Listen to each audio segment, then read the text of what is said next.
Hey guys, welcome back to Hypno's Travels. My name's Hypno. This is now episode 24. Yeah, so I've made a couple changes around here. One of the most significant changes so far has been I replaced this piece of cobblestone with a piece of stone brick. I think it makes the base look that much better. I don't know. Took me a while to decide on the block type for this. And yeah, finally, I think stone brick. Yeah, that's the way to go. Just kidding, guys. Come on. Okay. So, I haven't uploaded a video recently. I've been, doing little things here and there and making little bits of progress. Really not enough to record in Let's Play style. And, like I said before, I think I'm probably going to start doing more like a world tour-ish style, especially for like working on things around this base. People have complained that I've been working on it a lot, and well, it's true I have, and I haven't really done a lot of other things, but there's things here that need to be done. So one of the most, I guess, significant changes that I've made that you can probably notice right away is I covered up all the glowstone along the trim here with trapdoors. That was quite a lot of trapdoors. I don't really remember the final count. It was something like 2.5 or maybe 3 stacks worth. So, over 100 of them. Let's see, what else? So yeah, put the trapdoors here. I've made the entrance between the walls 3 wide, which is kind of cool. I was kind of undecided how I wanted to do this. Originally just had like a 1x2 path through here, but that just kind of seemed a little too claustrophobic. So kind of keeping the 3x3 theme, putting it around here. Every single section, well, on the four intersections, I guess you could say, there's stairs that lead up on both sides. I've replaced the stone brick walkway up here with wood planks. Let's take a look upstairs. So this is what we're looking like right now. Keep saying I got wooden fence posts along the very edge here. I wanted to make sure that you couldn't walk off, and I had to put them in the corners because the way these fence posts worked with the hitboxes are now like a lot smaller. You could walk in between these guys and fall off, and I didn't want that, so now the fence kind of extends a little bit past the wall. I don't know. I think it looks all right that way. If nothing else, it makes it so you can't walk off, which I think is a better idea. Let's see, this back wall I have filled up with furnaces, like you can see down there. Now, one of the reasons why I wanted to do this was because this was the only wall that didn't have chests on it. And I think we all are in agreement right now that I have, more than enough chests for all the storage needs that I'll ever possibly, have. So I wanted to kind of keep the same glowstone pattern along the top here with the trapdoors, just kind of make everything look symmetrical, I guess. And in order to do that, I needed something to fill up underneath here. So I figured since we don't really have a place for furnaces, we could put furnaces down there. Now I realize I have way more furnaces than I'm ever going to need. Well, I have way more chests than I'll ever need too, so the whole point of this base was go big or go home, I guess. So we have plenty of furnaces. We can smelt whatever we want. Currently, I have these filled up with, I've been making some more stone brick, and I've collected some blaze rods. We'll talk about that a little bit later. Also, some of the food that my food source, I have changed to chickens now. These guys are just so easy to breed and grab their eggs, throw them back in there, get a bunch more baby chickens. And then when you shoot them with like my flame bow, for instance, you get the cooked meat right away, so you don't even have to cook it. See that right there? I just got 2 more chickens for basically for free. Okay. Oh, speaking about my flame bow, this guy is just about dead. I'm gonna have to think about starting to enchant a new one. I've been killing a lot of those guys. Okay, so one more thing that I wanted to talk about here in the base. Well, I guess there's a couple more things, but one of the more significant things that I wanted to talk about was like behind here. I filled up the walls behind like where the chests are, the divides between the back walls of the chests with leaves. And below the leaves I have put jack-o'-lanterns, kind of like how we did at the starting point house. I could have used glowstone down there, and I do realize that. But I kind of wanted to keep, you know, the dirt, earth, greenery, you know, plant kind of theme for around here. Even though like these stone bricks really aren't earthy or plant-like. Those are just kind of like, you know, the main walls. Because like I said before, the way I have this base envisioned is, you know, to have like foresty, like vines and things like that set up in here. So I decided, you know, the wood look for the glowstone, the wood up here, and using plants and leaves and things like that for behind these chests, kind of give it a good feel. I might go as far as putting vines on the inside in here just to kind of green it up a little bit more. Definitely I want to find a stronghold at some point and start replacing some of this with like mossy stone brick, especially along the bottom, mossy and the cracked stone brick. I think that'll, you know, end up making this look a lot better, a little bit more aged. Okay. So the other thing that I wanted to talk about here is you can see that right here I have my chest full of dirt. Well, I removed the other chest full of dirt and replaced it with bricks. When I was going around the bottom here and replacing and putting in this the jack-o'-lanterns down there, I noticed that there was a lot of clay underneath the base. So I took the opportunity while I was down there to collect the clay, start smelting it up and turning it into brick. So I got, you know, a decent amount, not a whole lot, but pretty much whatever we need to build out of brick, I think we can, you know, make it happen. And if not, there's, you know, that swamp biome over by the starting point house that has plenty of clay. And yeah. Okay, so I kind of wanted to show you guys how I was doing this underneath. I mean, it's kind of obvious how this happens, but it's a little bit more involved than what you actually think it is to get the pumpkins down there. So basically what I was doing, ooh, not doing that and not doing that either. These tools are so quick sometimes. Yeah, so I opened these up down like this. Yep. Came along the bottom here. Two things of dirt. Oh, come on. Water currents. And bring it out one like that so you can stand on it. Let's put jack-o'-lanterns on our bar. Now, one thing I found out, I'm sure people probably know this already, but I didn't know this, is if you're jumping in water, like you can only jump straight up and like not really out. But if you're like up against a block and holding like, for instance, to the left and jump, you jump way up higher. I didn't know that before until I started doing this. So I placed a jack-o'-lantern there on this dirt. Excuse me. And if you didn't know, jack-o'-lanterns can only be placed on a block. You can't like place them like right there, for instance. I'm clicking, it's not happening. They have to be placed on something. So if you're pushing to the left jump, you can place a block directly below you. Or if you want to, you could jump on top of this one and place it down like that. Whichever you want to do.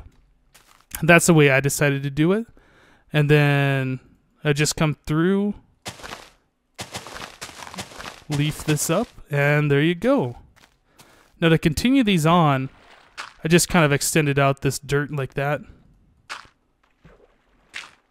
There we go. Jack-o'-lantern. We'll just do the rest of these real quick since this needs to be done. Come on. Oh. Fail. And then once I was done placing all these, I went down underneath and I removed the dirt. Now when you do that, underneath every single one of these jack-o'-lanterns is going to be running water. So I had to go grab a whole bunch of buckets. Excuse me, I'm just coughing up a storm today. I had to grab a bunch of buckets and then fill in the rushing water. Otherwise, like, no matter where you stood in the base, you'd always be hearing rushing water, which was, in my opinion, really, really, really annoying. I hate that sound. I do everything in my power to, like, stop water rushing. Sounds like, if you've ever watched me in caves, whoops. Oh, dang it. If you ever watch me in caves, I'm always filling in or covering up or destroying water source blocks. I just can't stand the sound of rushing water in this game. There we go.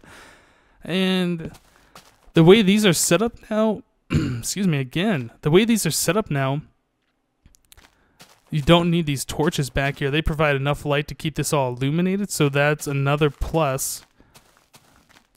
The lack of torches back here. The only thing I have torches right now is along these back walls. I have more than enough torches here. I just kind of keep it in a pattern, just like in between the blocks or whatever. Oh, torch there.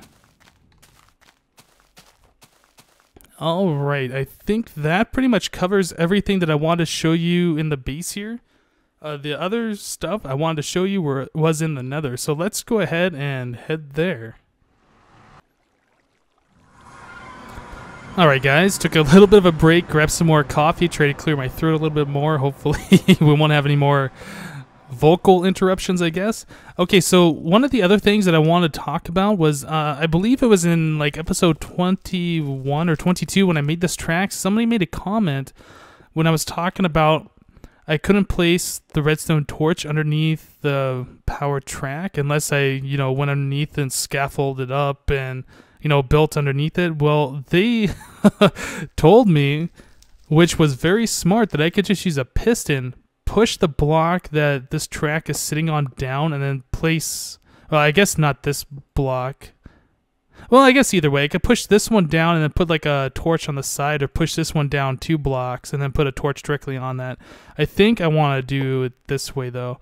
So let's see how this works real quick and then we can move on. So we have a, I think, is that right? Yeah. And then a block there. There. Put a switch on that. Right? Okay, so now we have that where it needs to be. We can kill this block. Yep. Redstone torch. Right there. And then we can fill this back in. And the power track should be powered from underneath now. That's going to help out a lot because I really wanted to get rid of these torches. Yeah, there we go. Okay, so that's powered. And no redstone torch. Great. I can't remember who it was who told me about that, but I guess I keep forgetting that pistons are a thing in this game, and that helps out significantly. Makes it nice and safe to install those torches without having to deal with gas and stuff or falling. It's real nice. Okay, so let's grab the minecart, head over towards the dual blaze spawners, and I'll show you the work that I've done over there. I've been spending a lot of time in the nether and, you know, making that. I've been working on those blaze spawners. I followed Etho's blaze spawner trap tutorial, and I had to make it, well, I had to follow it twice, I guess, because I was building it for 2 different spawners.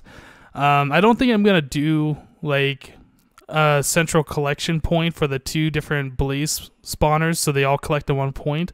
I think I'm just going to enclose them, stand in the center, let them both fill up, and just take care of them one by one. Like, I'll let one collect, crush them, kill them, and then go do that to the other ones as well. I mean, it would be nice if they were, you know, centered, I guess, or collected together at the same point, but it's just an awful lot of resources and a lot of work for not that much gain. I don't think I'm going to be spending a lot of time at the blaze spawners collecting that stuff. I don't know. We'll see how it goes in the future. I haven't really spent a lot of time here already trying to, you know, collect a lot of experience, so like I said, we will see. Okay, so here we are. You can see I've spent a lot of time here. Building these things took a ridiculous amount of resources. I think for what's here right now, it was something like 20 stacks of blocks. Maybe a little more, maybe a little less. I didn't really count. There's something like, you know, 60 pistons and lots of redstone repeaters and things. I don't have this properly enclosed yet, so gas are still an issue. Just kind of keep an eye out for those guys and make sure they're not going to destroy anything. Looks like I left a little bit of blocks here. Yeah, okay, so I got the on-off switch. This is set up exactly like Etho has in his tutorial. So if you want to see how this is built, I will go ahead and link that in the video description. But this design is really, really excellent. I'm very happy with it. And I don't think I can make any improvements on this at all. So the blaze spawn, they get pushed down here by the pistons. Most of the time, sometimes they get stuck in like certain spots, but they'll eventually work their ways down. Whoop, gotta get away or they'll see me. Yeah, okay, whoop, that one saw me. Oh, no, no, no. Let's get rid of this guy real quick. Whoop, come here.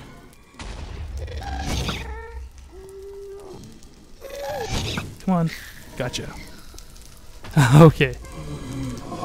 So we'll just turn this off and show you how this works real quick. So you hit the button, the top closes up, the back wall pushes forward so they all come forward and then they get crushed by these pistons, or by these blocks in the front here. Takes them down to 1 hit point. Man, these guys are noisy. And then you can just hit them with 1 shot. So this is a really great setup. You can make it so it doesn't take as long for it to crush them, and then throw in like a potion of harming in there or something if you wanted to. But for the way this is set up right now, I think this works just fine. And then this will stay in the closed position until you hit the second button, and then it opens up and lets the other blaze that I've already collected fall back down. And then you can do the same thing and just kill these guys. So I have mirrored this same exact thing over here, so we have 2 of these. And these blaze, they give you twice the amount of experience as other mobs. So you should be able to collect... I mean, I got 2 spawners here, so theoretically I should be able to collect the same amount of experience as I do at my experience farm in the overworld in half the amount of time, I would think. Like I said, I haven't spent a lot of time here trying to, you know, get experience off these guys. Those 25 levels that I have right now is all of... Where's that blaze?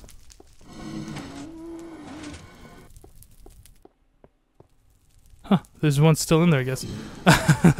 Distractions. Yeah, so the 25 levels I have right now is just from, you know, setting this up and killing the blaze and, you know, just playing with it a little bit, but I haven't really farmed them, tried to collect like, you know, 300 blaze at a time or something. I'm guessing about 300 blaze might get you to level 50, or, well, I guess probably about level 40.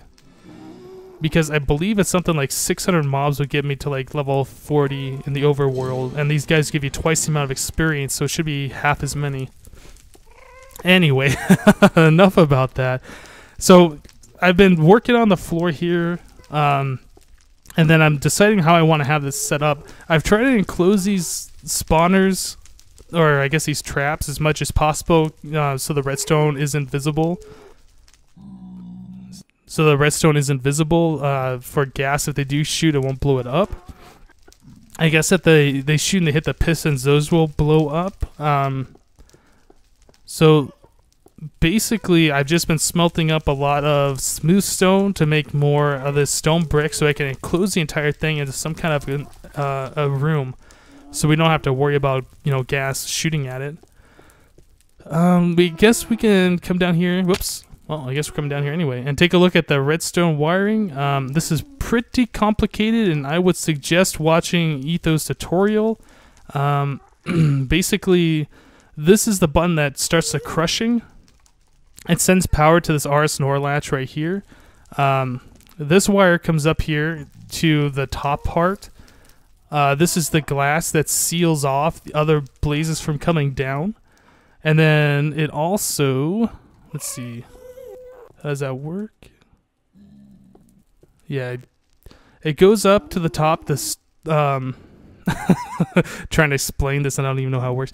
No, the button sends power up to the top to seal off the glass for blaze to spawn or come down. It also sends power back here. These are the pistons in the back that push the blaze forward in the trap, and then it's on a delay. Let's see. So yeah, the power comes down here, runs along this timer, which is part of the crusher setup. It has another RS NOR latch here. which turns the crusher on and off. Yeah, I'm probably not explaining this too well. I'm not the one that designed this. I just followed Etho's tutorial, so I would suggest watching that to get the best explanation and the way this is supposed to be set up. Let's see. Why are blaze spawning in there? I mean, the lava's on. Maybe oh. Yeah, I don't have that set up properly. There's only one thing of lava here, and like there's supposed to be 2 things of lava per side. Interesting. Okay, well that's good to know. I messed that up. Alright guys, I think that's probably going to do it for today's episode. I've been, you know, trying to do as much as I can in the world, and I know it's not really Let's Play because I've been doing everything off camera, but I just don't have the time anymore to, you know, really do a Let's Play series. And I think most people have agreed that, you know, doing the more world tour style is probably the better way to do it. Just build stuff and kind of show it off and talk about it, things like that. So if you're really interested in watching a Let's Play, I'm sorry about that, but I don't think that's probably going to happen. Maybe I'll do some Let's Play episodes every once in a while, but from now on, when I have time, I'm just going to start, you know, doing little projects and then, you know, make an episode about it, show off what I've done in the world. All right, guys, thank you for watching, and we'll see you next time.